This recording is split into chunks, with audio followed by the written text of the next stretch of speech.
Magandang umaga po sa ating lahat, mga kapatid. Yes, the Lord is good. Napakailang po umawit at magpuri sa ating Panginoon. Isang katotohanan na naman po narinig natin kanina as message po ng awitin. Sabi nung awitin ng huli, ng pangalawa, kapayapaan nagmumula sa'yo, kaligayahan nakamit sa piling mo. Dalawang bagay po yun. Ano po yung una? Kapayapaan. Pangalawa, kaligayahan. Sabihin, yun po yung susunod natin mensahe. Susunod na Sunday. Yung peace and joy. Yung peace and joy, mga kapatid, kapayapaan at kaligayahan. Kapatid, ito po ang hindi maikakaila. Pakinggan niyo po mabuti ito. Kung talagang kayo po ay nasa Panginoon. Ang kapayapaan po at kaligayahan, ito po yung hindi maikakailang resulta ng naranasan yung kaligtasan o pagpapawalang sala ng Panginoon. Hindi po natin magagawa-gawa yun. Yan po ang katotohanan. Yung inaawit po natin kapayapaan at kaligayahan, hindi po kayang gawin lang ng isip ng tao yan. Hindi po yan mangyayari sa iyo kung hindi mo talaga natagpuan ang iyong sarili sa Panginoon, sa pag-ibig ng Panginoon. Ito po itinataglay lamang ng mga tao natagpuan ng Panginoon, kinatagpo ng Panginoon, at nakipagrelasyon sa Kanya ang Panginoon. At yun po ang dalangin natin, mga kapatid, na habang nauunawaan po natin ang katotohanan, ay talagang nararanasan natin. Nauunawaan ng ating isip, nararamdaman ng ating puso. O ibig sabihin, yung emosyon ng ating kaluluwa ay talagang nararamdaman yung kapayapaan at yung kaligayahan na dulot ng ating or ng pagpapawalang sala ng ating Panginoon na tinatalakay po natin ngayon. Kapayapaan nagmumula sa iyo, kaligayahan nakamit sa piling mo. Ang sarap kumanta. Justified by faith, pinawalang sala sa pamamagitan ng pananampalataya. Okay, next time, pag-aaralan natin yung resulta noon. Kapag ikaw ay pinawalang sala ng Panginoon, naunawaan mo yun, naranasan mo yun, ang resulta noon, peace and joy. Kapayapaan at kaligayahan. But for now, pag-uusapan natin o itutuloy natin kung ano yung tinalakay natin last Sunday. Paano natin naiintindihan? Ano ang kahulugan, mga kapatid, ng katotohanan ikaw ay pinawalang sala ng Panginoon? Justified by faith. Tinalakay natin last Sunday, yung una, meron na lang tayong dalawa ngayong araw na ito. Maybe matatapos tayo ng medyo maaga, if God is willing. So, for recapitulation, let me just recap. Yung una, justified by faith means, number one, justified by faith means believing, number one, that you are saved by God's unmerited favor. Na ikaw ay naligtas na Ang kahulugan ng pinawalang sala ka ng Panginoon, yung katotohanan na yun, ay ang paniniwala o pananampalataya na taglay mo, na naiintindihan mo, na ikaw ay niligtas ng Panginoon sa pamamagitan ng kanyang unmerited favor or hindi mo pinagtrabaho ang pabor ng Diyos. Okay? Yun ang una. Kailangan naiintindihan. Gusto mo ng kapayapaan? Gusto mo ng kaligayahan na kinakanta natin kanina?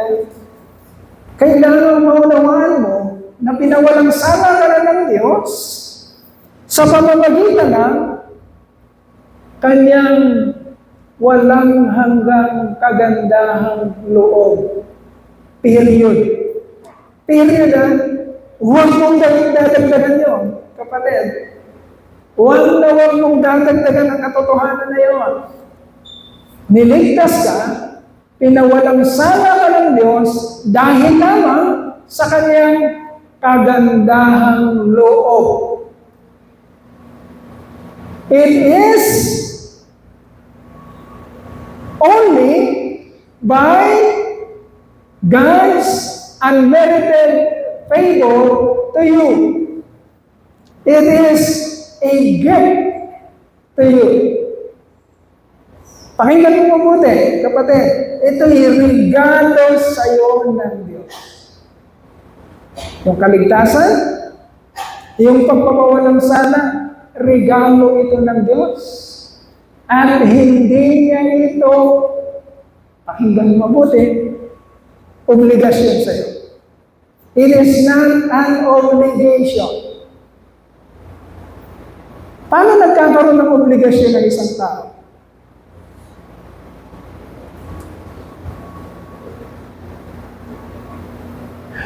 Lahat tayo nakakaranas sa utang. Okay, nagkakaroon ka ng obligasyon kasi meron kang kinuha o meron kang hiniram na kailangan mong pagtrabahuan o bayaran. Okay?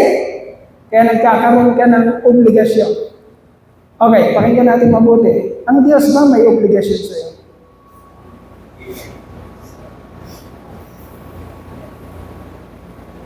Kailan mo naisip na may obligasyon sa iyo ang Diyos? Isipin mo mabuti, may obligasyon ba sa iyo ang Diyos? Meron ba siyang inutang sa iyo? Meron ba siyang kinailangan sa iyo na obligasyon niya ngayon na bayaran kung ano man yung kinuha niya sa iyo? Tayo, mga kapatid, marami tayong obligasyon sa Diyos. Amen? Marami tayong utang sa Kanya. At pag hindi mo nakita nang meron kang utang sa Diyos, kapatid, kapag hindi mo nakikita na may utang ka sa Kanya, nakakatakot na kalagayan yun. Bakit? Kasi hindi mo hahangarin. Pakinggan mo itong mabuti. Pakinggan mo itong mabuti. Pag hindi mo nakita na may obligasyon ka sa Diyos, ibig sabihin, hindi mo nakikita na may kasalanan ka, na meron kang pagkukulang sa Kanya. Pag hindi mo yun nakikita, ibig sabihin, hindi mo siya hahangarin sa buhay mo. Tama? Kasi hindi mo nakikita yung need. Hindi mo nakikita yung pangangailangan mo sa Kanya. Pakinggan mo itong mabuti. Dahil ang katotohanan na yan, at pag hindi mo nakuha yung katotohanan na yan, sapat na yun para madala ka sa apoy na impyerno. Pakinggan mo mabuti. Kaya ang Panginoon, nung dumating siya dito sa lupa, ang nakasagupa niya, mga taong simbahan, mga Pariseo, mga kunwari, alam ang katotohanan, kunwari, mga matamang sumusunod sa Panginoon. Pero nasa isip nila, wala silang kasalanan. Wala silang obligasyon sa Diyos.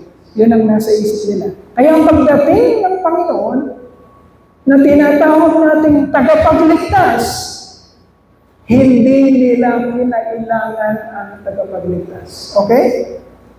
Kapatid, kapag hindi mo nakita sa iyong sarili na ikaw ay makasalanan at may obligasyon sa Diyos, kapatid, hindi mo kakailanganin ang isang tagapagligtas. Kung hindi mo nakikita ang iyong sarili na may sakit ka, hindi mo kakailanganin ang isang doktor. Okay? You will miss salvation. Because Jesus Christ came here in this planet 2,000 years ago for one purpose. Ano yun? Para iligtas ang mga nangangailangan ng kaligtasan. Sino nangangailangan ng kaligtasan? Lahat. Walang magaling, sabi ng Biblia. Wala kahit isa. Romans chapter 3, verse 23. Wala kahit isa. So lahat ay pinahayagan at iniimbitahan at inooperan ng kaligtasan na ito. Ngunit pag hindi mo nakita ang iyong sarili na nangangailangan ka ng ganong kaligtasan, you will miss that salvation. Okay? Mga kapatid, ang relasyon natin sa Panginoon ay hindi lang Panginoon, Diyos. Kailangan mo siyang maging tagapagligtas. At yun ang pinagplanuhan nila. The triangle, hindi pa man nagsisimula ang sanlibutan. Pinagplanuhan nila na isang araw, magliligtas ang Panginoong Hesukristo. Kailangan mong makita yun, kapatid. Kaya pinag-uusapan natin ang pagpapawala sala. Sapagkat lahat ng tao ay dapat na mapawalang sala upang makaranas sila ng inaawit natin kapayapaan at kaligayahan sa buhay. If you do not have that, if you do not have that peace and joy in your life, kung very strange pa sa'yo ang ibig sabihin ng kapayapaan, nagmumula sa'yo, kung strange pa yun sa'yo, ano kapayapaan? Eh, isang konting problema lang, windang na ako. Wala na akong kapayapaan. Pwede mo nararanasan yung kaligayahan na kami sa piling mo. Kung ang pagdala mo sa church ay hindi excitement ang nararamdaman mo, kundi, Diyos na naman, sarap matulog. Lamig kaya ng panahon, sarap mag-halog-higit. Kung wala kang excitement, wala kang kaligayahan na nakakamit sa piling ng Panginoon, kapatid, nasa isang kalagayan ka na nakakatakot. Tandaan mo yan. Kaya niririgaluhan tayo ng Panginoon ng mga pagkakataong kagaya nito na maunawaan natin ang katotohanan. Dahil ang katotohanan ang nag-iisang paraan upang, if you know the truth, ang katotohanan ang nag-iisang paraan ng Diyos para mapalaya ka sa anumang kagulumihanan, anumang hindi mo naiintindihan. Nirigaluhan tayo ng Panginoon ng mga pagkakataon para mabatid natin ang katotohanan na magpapalaya sa atin at maglirigalo sa atin ng mga inaawit natin upang maging makatotohanan ng mga inaawit natin, kaligayahan at kapayapaan. So, salvation is a gift. It is not an obligation. Ang ibig sabihin ng mga kapatid, kaya tayo nagpapasalamat sa Diyos sapagkat Nagdesisyon siya. Naregaluhan ka kahit hindi ka karapat-dapat at kahit wala siyang obligasyon na iligtas ka. Sapagkat kailanman, anuman ang gawin mo, God is not obligated to save you. Okay? Sabi ng Bible, kahit patayin mo ang sarili mo, walang obligasyon sa iyo para iligtas ka. Si Judas ba, nung pinatay niya ang sarili niya, obligado ang Diyos na iligtas siya? God has no obligation sa atin para iligtas tayo. It is a gift from God. Kaya mapalad ka, kapatid, kung isa ka sa nakakaranas ng kapayapaan at kaligayahan dahil pinaunawa sa iyo. Narinig mo? Naiintindihan mo? Tinanggap mo ito at tinamuhay mo ang kaligtasang regalo ng Diyos sa iyo. Mapalad ka kung nararanasan mo yun. At pinapaliwanag sa atin, paano natin ito nararanasan? Paano natin ito naiintindihan? Una, being justified means to be saved by God's unmerited favor. Number two,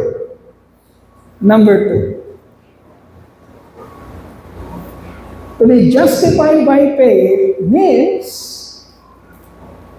to be declared blessed and righteous apart from any work or performance of a person.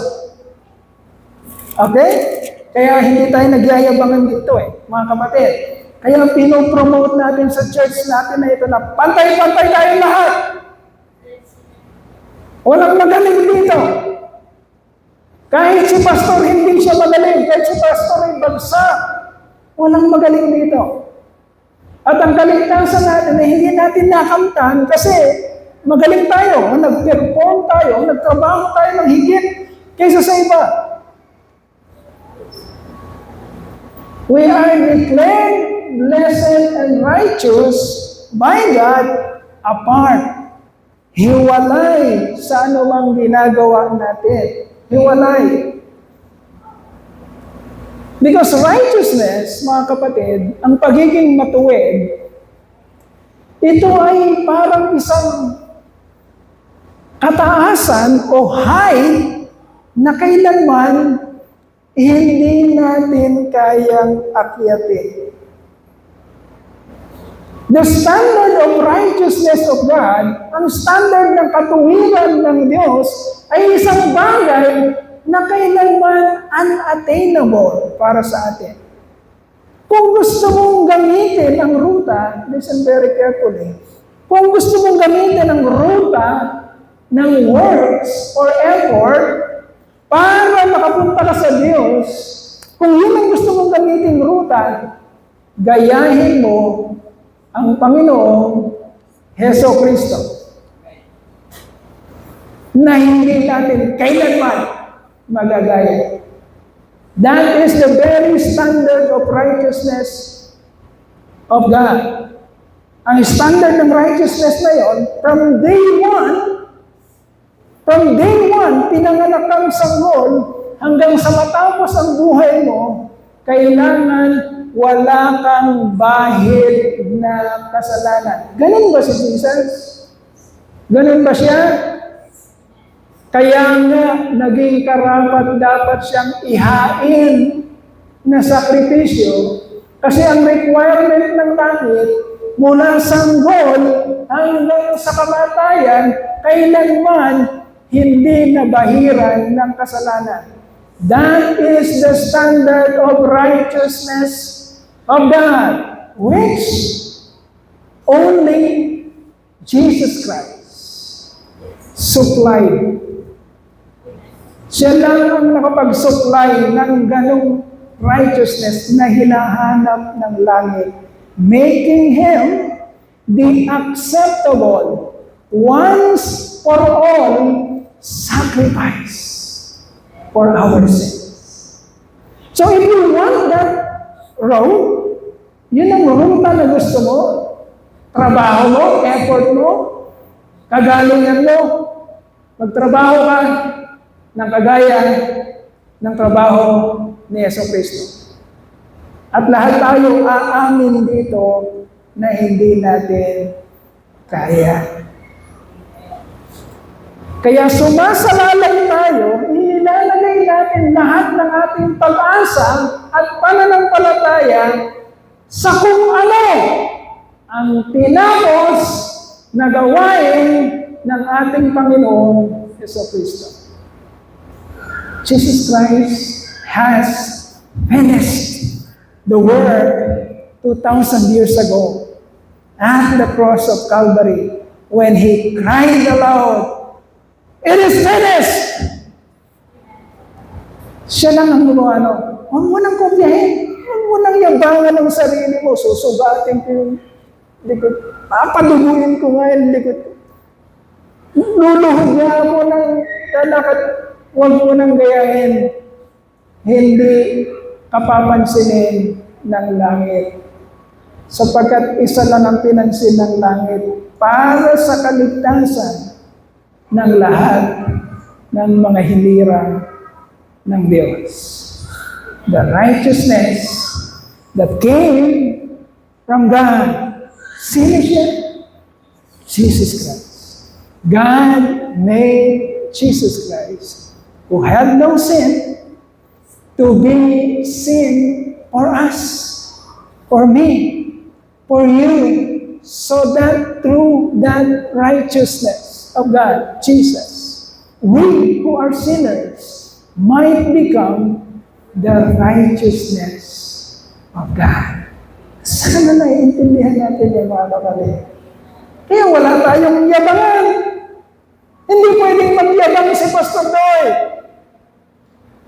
Sapagkat naiintindihan niya na wala siya, na putik lang din siya kung hindi niloob ng Diyos na biyayaan siya o regaluhan siya ng pagpapatawad at ng kaligtasan. It can only be yours, that salvation, that justification, can only be yours by God's sovereign sole decision. Walang nag-impluensya sa isip niya. Hindi kanya tinignan at sinabi, sige na nga, ligtas ko na si Doy. Mabait naman siya eh. Sige na nga, ligtas ko na si Doy. Medyo okay naman siya eh. Walang ganon sa langit, walang ganon sa isipan ng Diyos.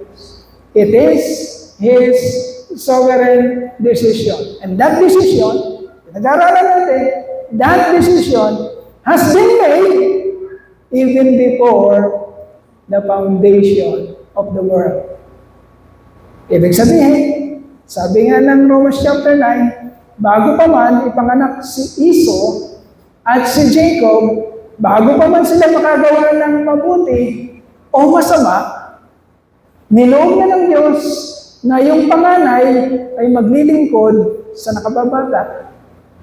Esau will serve Jacob. Romans chapter 9. Know your Bible, know your doctrine, know your theology.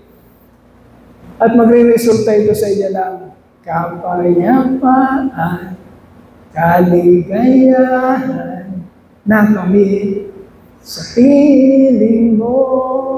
Magiging makatotohanan kung paano ka nagpupuri at nagpapasalamat sa Panginoon. Okay, last truth, last point. Being justified by faith means believing that we are forgiven from any transgressions by the covering of Christ's redemptive blood. Okay.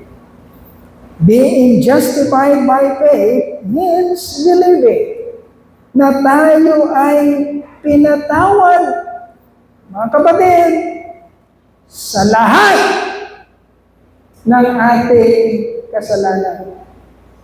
Tandaan mo mabuti, pag naiintindihan mo ito, hindi ka kailanman maiguguto ng anumang shortcomings mo kung naiintindihan mo ito. Alam ng Lord ang nangyayari sa buhay mo, alam niya. Hindi siya, ayaw ko makita, may gagawin masama si yung anak ko, ayaw ko makita, hindi ko nakita. Hindi ganon. Alam ng Lord lahat. Nakikita niya kung anong nangyayari sa iyo. Pakinggan mo mabuti.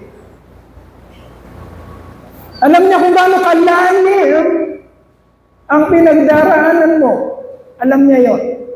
Mapa-problema, mapa-temptation, nakikita ng Diyos, alam niya. At hindi ka kayang iguto, hindi ka kayang i-down, i-knock out ng anumang pagsubok o anumang kinasasadlakan mong kasalanan.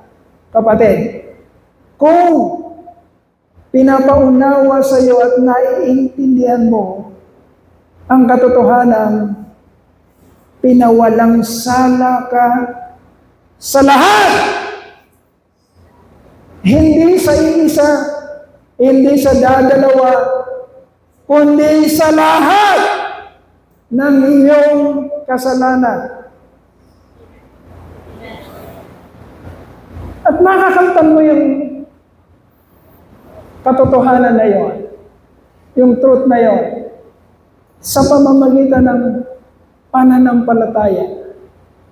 Makakamtan mo yun sa pamamagitan ng paniniwala, kumpiyansa, na gusto ka talagang patawarin ng Panginoon. Huwag mong isipin, hindi ka niya gustong patawarin. Gusto ka niyang patawarin. Ang katotohanan, binigay niya ang kanyang buhay para patawarin ka, kapatid. Kaya maaasahan mo na gusto kanyang patawarin. Naghihintay siya ng pagtugon mo sa kanyang paanyaya na gusto kanyang patawarin.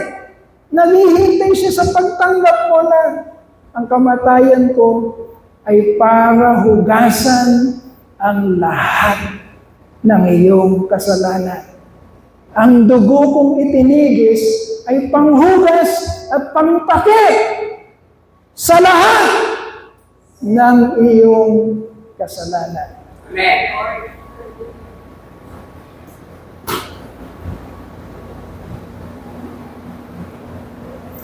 To be forgiven from all or any transgressions and to be covered by God's redemptive blood.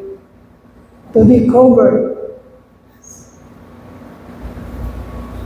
Huwag mong isipin mas malakas o mas makapangyarihan ang iyong kasalanan kaysa sa kanyang banal na dugo. No. No.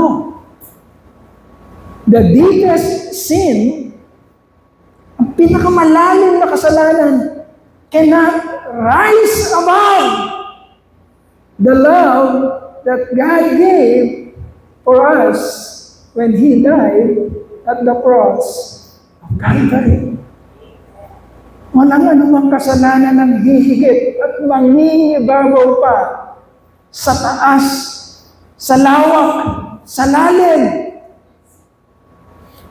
ng pag-ibig ng Diyos na pinagkaloob niya sa iyo.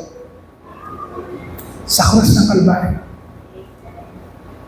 2,000 years ago. At tapos ngayon, naghihintay na lang ng pagtanggap mo, kapatid. Being justified by faith. Ang pagpapawalang sala ng Diyos, kapatid, ay makakamtan mo sa paniniwala na ang lahat ng iyong kasalanan ay hinugasan na at tinakpan ng Diyos sa pamamagitan ng kanyang dugo na ibinugo at isinakripisyo niya para sa iyo. At yun ay tapos na. Hindi na tayo naghihintay. Tinapos na niya. It is finished. Tetelestai. In Hebrew language, in Greek language. Tetelestai. Not counting all the sins against an elect of God. Hindi na kailanman bibilangin. Pagdating ko ng langit,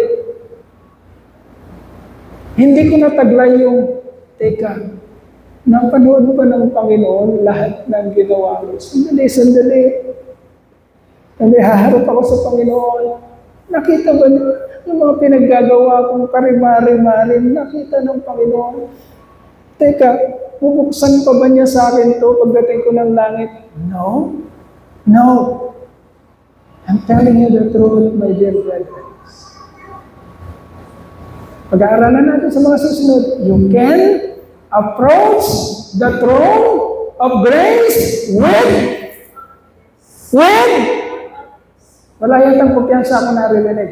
You can approach the throne of grace with I'm sorry, mga kapatid, hindi ka pwedeng pumunta ng langit na walang kumpiyansa. No, hindi yun ang tinuturo ng Biblia.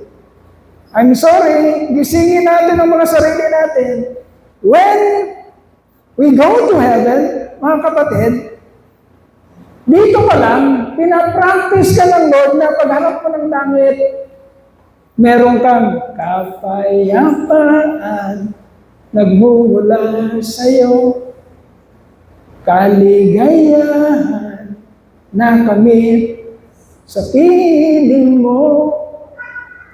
Pag humarap ka sa langit, kapatid, ibig sabihin, papasok ka doon dahil maliwanag sa'yo. Walang papasok doon na hindi maliwanag sa kanya, na wala siyang kumpiyansa. Yun ang tinuturo ng Biblia.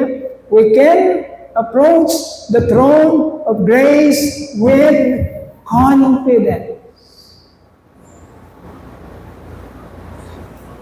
Sapagkat ang pananampalataya ay nakabase, kapatid, sa malinaw na pagkaunawa at pagtitiwala at paniniwala na may ginawa talaga sa iyo ang Diyos. Kapag nagbigay ka ng isang regalo, anong nasa isip mo, kapatid? Pag binigyan ko ng isang regalo, pinag-aksayahan ko ng regalo kasi mahal ko yung bibigyan ko ng regalo. Pag pinag-abutan ko ng regalo, anong gusto kong makita sa niregaluhan ko? Pag binubuksan na niya at nakita niya ang regalo na yun, anong gusto kong makita sa kanya? Kaligayahan.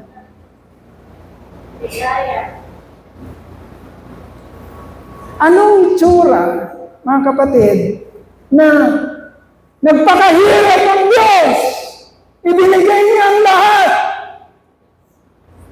Wala siyang itinira. Niregalo niya lahat ng kanyang sarili. At tayong pinagbigyan ay, ano daw? Ano yun? Anong itsura? Bakit niya ginising ang ating espiritu, mga kapatid? Para maintindihan mo ang lalim, ang lawak, ang taas ng pag-ibig ng Diyos na inalay sa iyo. Yun ang regalo. At nagkukumahog tayo na makapunta ng langit. Lord, whom have I in heaven but you, and earth has nothing I desire besides you, Lord. Sapagkat naiintindihan natin, ano ka sa langit kung wala kang naiintindihan? Kaya darating sa langit, kapatid, kasi pinaunawa sa iyo dito sa lupa. Naiintindihan mo kung ano ang lalim at lawa at taas ng regalo o pag-ibig na inalay sa iyo ng Panginoon. Kaya pagdating mo ng langit, you can approach the throne of grace with confidence. Because you know that you are one of the recipient. Ano yung recipient? Tagapagmana o nakatanggap na biyayaan ng ganong klaseng pag-ibig at ganong klaseng pabor na hindi mo nakikita sa maraming tao. I'm telling you the truth. Hindi ko yun nakikita sa maraming tao. It is not under my control para magkaroon sila ng ganong kapayapaan at ng ganong kaligayahan. Hindi ko yun kontrolado. At sasabihin ko sa inyo ang katotohanan, hindi ko yun nakikita sa maraming tao. Amen. Pero nagpapasalamat ako sa Panginoon sapagkat nararanasan ko yun.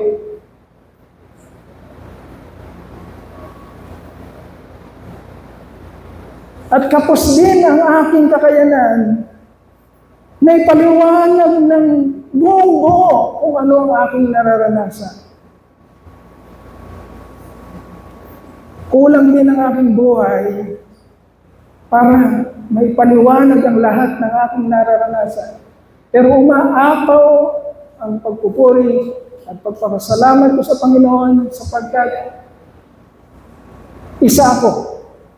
And I can confidently speak of it, express it, say it, that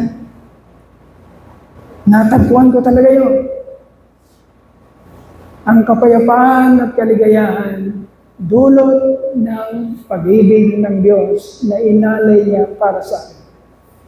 And I will forever be thankful about that. And I can only pray that all of us here in the Truth and Life Christian Church will experience the same joy and peace and confidence na pinagtrabahuan ng Diyos. Na hindi mo pinagtrabahuan, kundi pinagtrabahuan ng Diyos sa iyo. Meron ka ba noon? Paano mo makakamtan yun, kapatid? Paano mo totally mararanasan na ikaw ay pinawalang sala at wala nang kaproblema sa harapan ng langit? At anytime, ay pwede kang dalhin doon sa kalagayan na yun at meron kang kumpiyansang lalapit sa Diyos. Lord, thank you. Thank you. Nakarating ako dito because you have paid everything. My accommodations for all eternity. Yung aking rent at accommodation sa langit, binayaran mong lahat. Walang-wala ako. Pero ikaw ang nagbayad ng lahat ng iyon. Salamat, Panginoon. Ano makakamtan? Yung ganong klaseng kumpiyansa. Ganong klaseng kapayapaan. To be forgiven from any transgressions, to be covered by God's redemptive blood.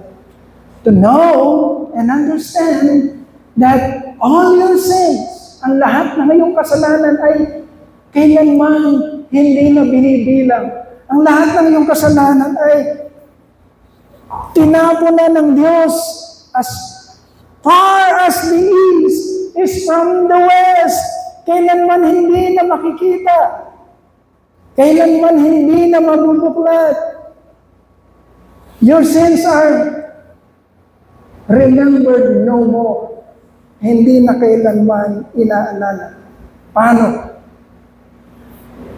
What can we do, my dear brethren, to get rid of that kind of guilt? Ano yung guilt? Ano yung guilty feeling? Ano yun? Paano mawawala yun, kapatid? Yung guilty feelings na yun. Yung guilt is, listen very carefully, ibig sabihin ng guilt is, natagpuan kang makasalanan. Natagpuan kang makasalanan. You are a wretched man. Kaawa-awa. Huwag mo isipin sa sarili, hindi naman ako kasing ano. Oo nga, nakakaisip ako ng masama. Hindi naman ako kagaya niya. Siya naman nagbababae. Siya naman ako naman, hindi naman ako ganun. Siguro naman tatanggapin ako sa langit. No.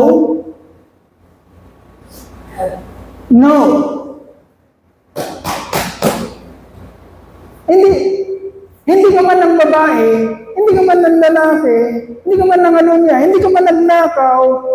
Kapatid, pinag-usapan natin kanina, isang righteousness lang ang standard ng langit. Kung gusto mong ikumpara ang sarili mo, wag sa tao, nagkakamali ka ng comparison.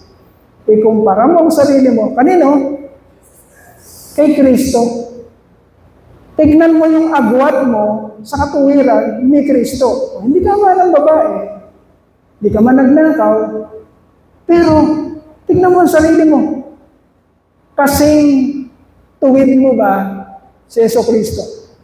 If you fail that test, kapareho ka rin ng mga taong pupunta lang saan? Sa apoy ng impyerno.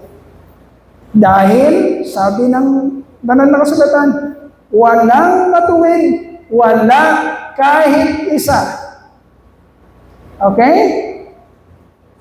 Si Jesus Christ lang. Kaya sinabi niya sa John 14:6, I am the way, the truth, and the life.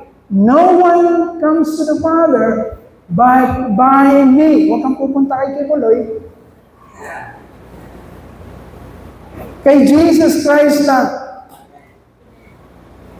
Kay Jesus Christ lang. Because He is the only, the one and the only. Okay?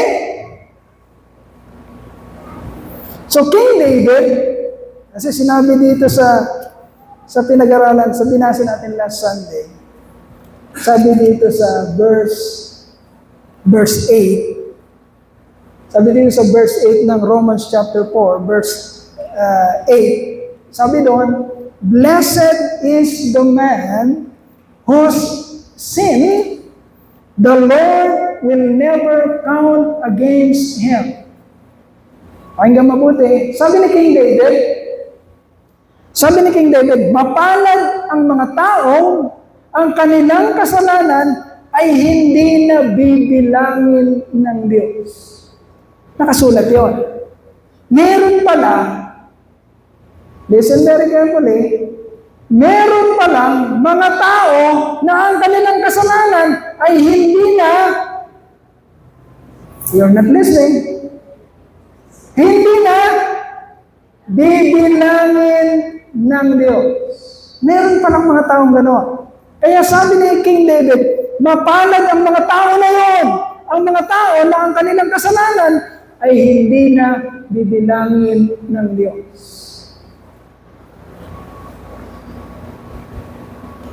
King David is like us, who was guilty. Guilty ba si King David? Guilty ba siya? Who was guilty of many sins. At hindi lang kasalanan ng ginawa ni David. Hindi lang basta kasalanan. Hindi lang basta siya nakita yung kamote ng kapitbahay. May laman na yung kamote nila. Mang-umit nga ako ng kamote. Hindi lang gano'n ang ginawa ni King David. Anong kasalanan ang guilty si King David? Anong kasalanan ng guilty siya? Una, sabi ng Lord, makipag-battle siya. Sakupin niya yung mga dapat masama. Okay? Una, lumabag siya sa kalooban ng Lord. Pumayag siya doon sa bulong ng kanyang general, si Joab. Pahinga ka naman, King David. Pahinga ka naman. Relax sa portiko mo. Doon ka muna. Kaya na namin to. Hindi na kailangan presensya mo. Kaya namin ang labanan. Pahinga ka muna. Doon ka sa portiko. Hindi nakapahinga si King David. Sabihin, hindi siya nagme-meditate.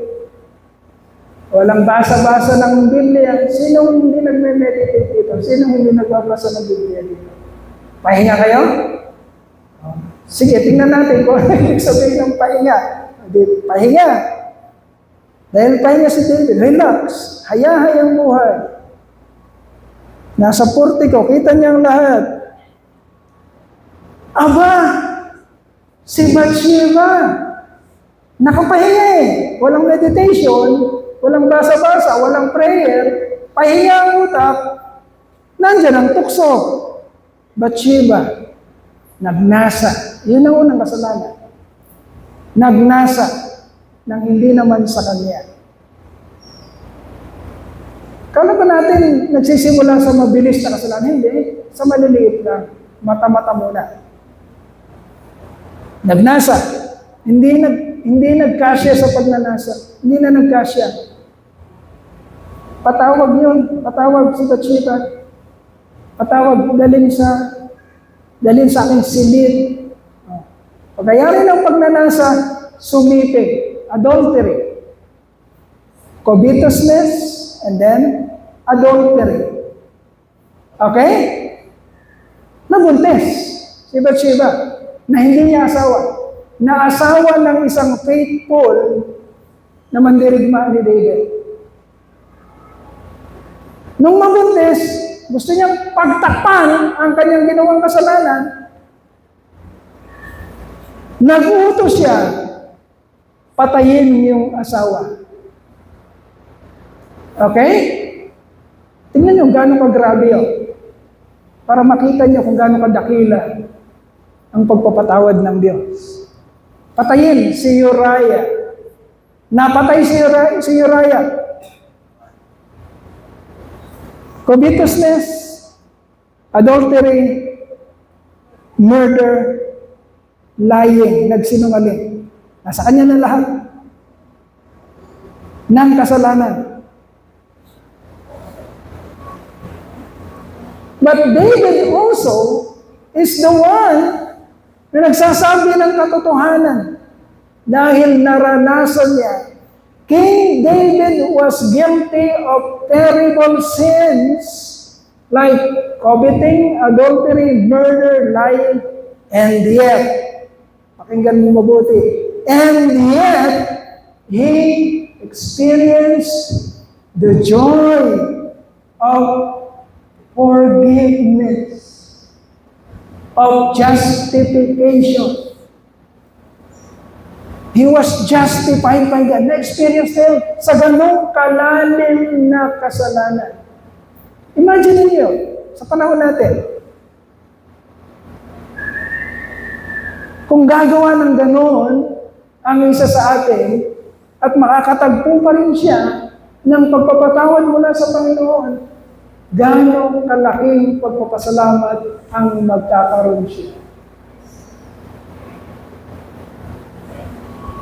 He experienced the joy of forgiveness. If David experienced that kind of forgiveness, I'm telling you the truth, you can also will experience that kind of forgiveness. Kung kayang patawarin ng Panginoon si David, kapatid, ikaw din. Ikaw din. You too can enjoy that kind of forgiveness. You too can have that peace with God and joy with Him. Mga kapatid, Dahil narinig mo, ipinaunawa niya sa iyo at tinanggap mo ang ino-offer ng Diyos na pagpapatawad. Anong dapat mong gawin? Una, nandiyan ba? Wala na. Last na yun, yung number. Meron pa ba? Wala na? Wala na. Okay. Mabilis na lang to. Una, quit denying your guilt and recognize or admit that you have sinned. Una, gusto mo ng ganong kapayapaan, kapatid? Gusto mo ng ganong kaligayahan sa Panginoon? Una, pag narinig mo ang katotohanan na ino-offer ng Diyos, unang gagawin mo, tigilan mo na yung pagtanggi na wala kang ginawang kasalanan. I-admit mo sa Lord, Lord, makikita mo ang lahat ng nangyayari sa akin. Nakikita mo kung gaano kalalim ang pinagkasadlakan ko. You have seen how far I have drifted away from you, Lord God. And you have seen my heart and my mind as if wala na akong pag-asa. But Lord, narinig ko ang iyong panawagan. Narinig ko ang iniaalay mo, ino-offer mong pagpapatawad. Lord, salamat po. Ako po ay nagkasala. Ginawa ko po ito. Ginawa ko po yun, Lord God. Pinapakita ko at nilalapit ko sa iyo at humihingi ako ng kapatawaran. Inaamin ko na ako ay nagkasala. Yun ang una, kapatid. Matutunan mong aminin at ibaba ang iyong sarili dahil totoo nga, tunay nga na ikaw ay nagkasala. Kalimutan mo yung pride na yan. Kapatid, huwag mo isipin na special ka na mas sa mga nandito. Ako yata ang pinakamabait. Ako yata ang pinakamabait. Kalimutan mo yun. Kalimutan mo yun.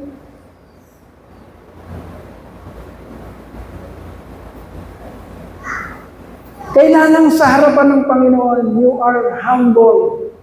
You are really humble, kapatid.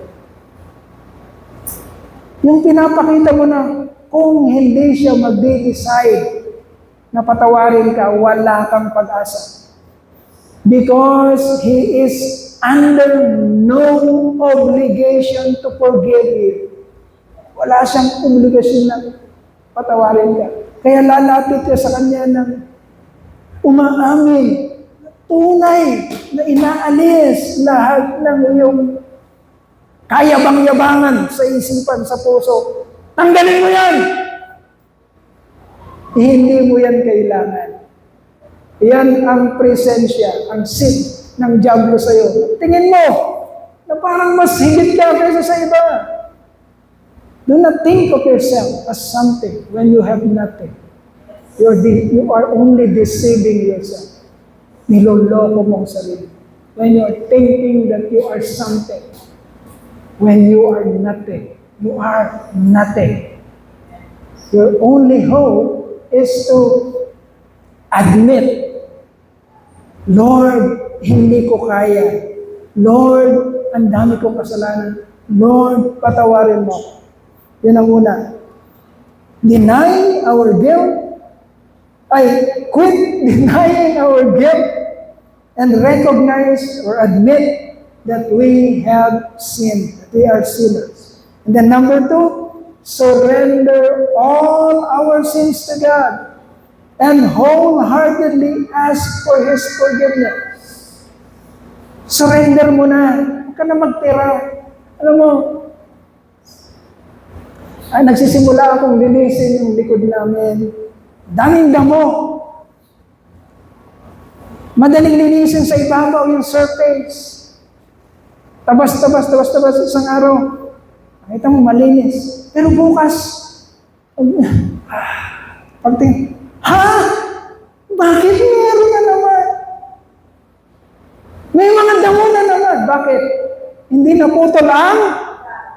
Okay. Hindi mo na mapapagtaguan ng Lord. Hindi na. Sabihin mo na lahat. Huwag mo na siyang parang hindi niya nakikita. No. Sabihin mo sa kanya lahat.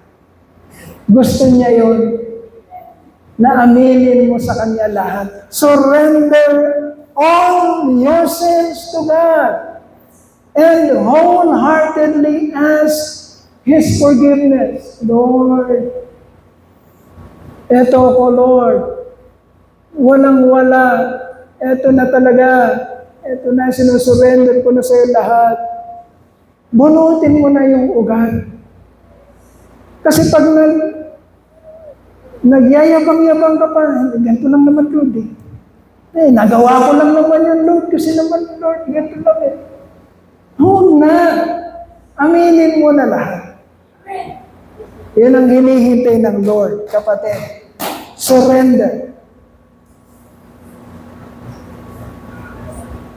I-reveal mo ng lahat. Huwag ka na magtago. Alam din naman ng Lord. And then, lastly, pagkatapos mong aminin na ikaw ay makasalanan, pagkatapos mong isurrender lahat ng kasalanan na yon at hingin ang kanyang forgiveness, anong natitira?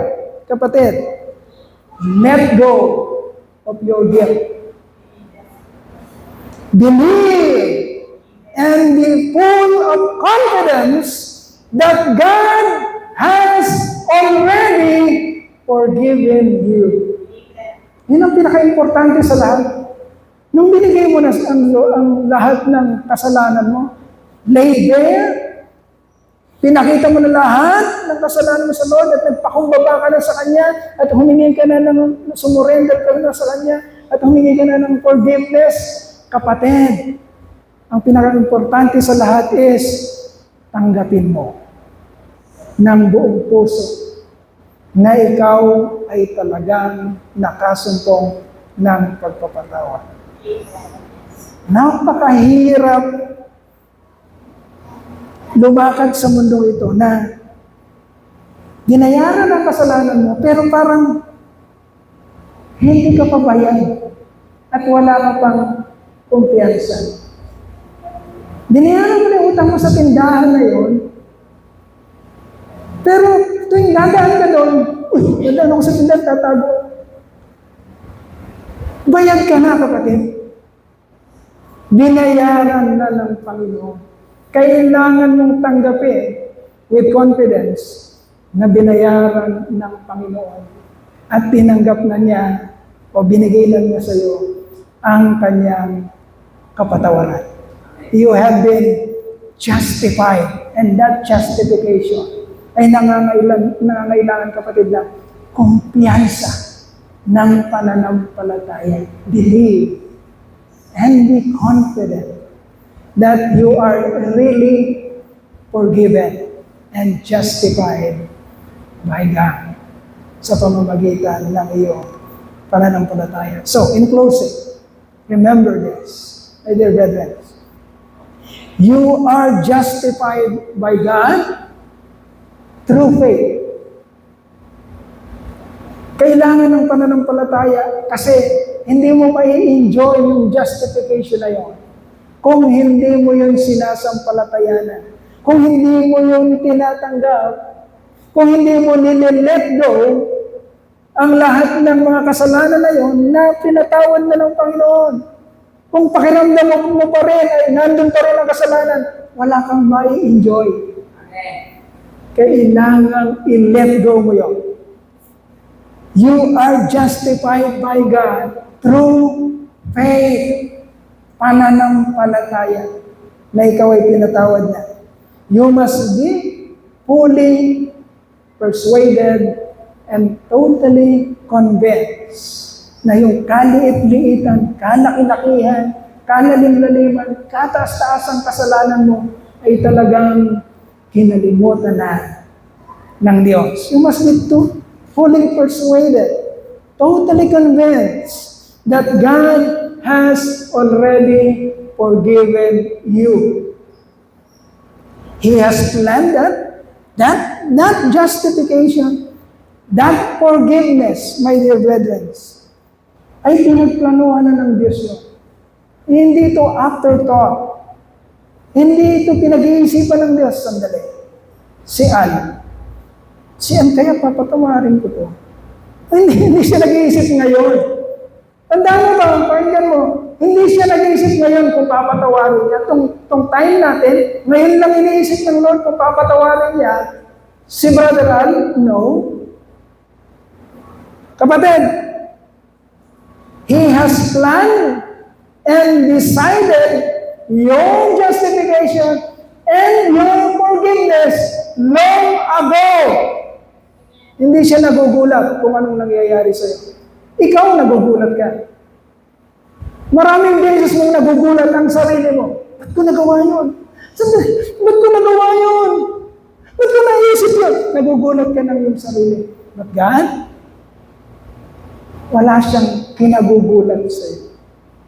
He knows you true and true. Kilalang kilala ka niya. Nakita ka na niya.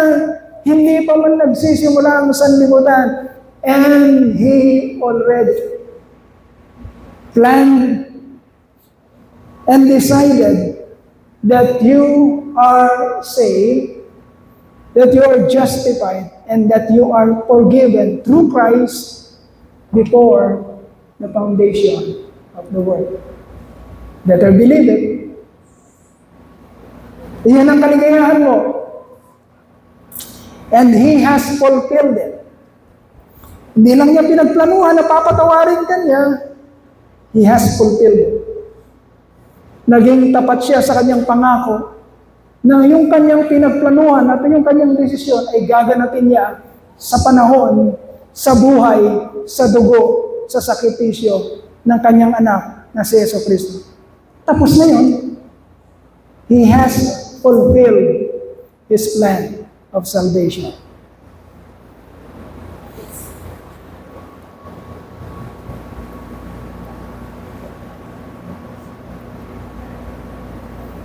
He has declared it by a promise to Abraham and his offspring. He has fulfilled it in Jesus Christ at the cross of Calvary 2,000 years ago. And now, anong nararanasan natin? By that truth, by learning that truth, by hearing that truth, and knowing and understanding the truth, mga kapatid, ito ang nangyayari sa iyo ngayon. He has impressed it in our hearts through the indwelling Holy Spirit that resulted peace and joy in our life. Yun ang dahilan, kapatid. Kaya naman, lubusan tayo nagpapasalamat sa ating Panginoon. Kapayapaan nagmumula sa'yo, kaligayahan nakamit sa piling mo, wala nang hanapin pa, wala nang nanaisin pa, kundi mamalagi sa piling mo, aking Ama.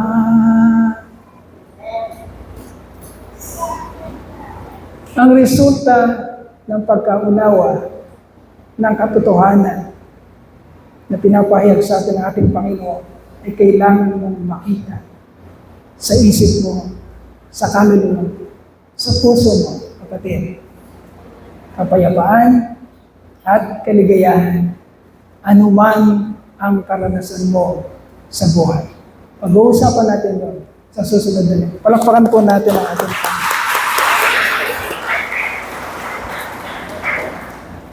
Tayo po'y manalangin. Hallelujah.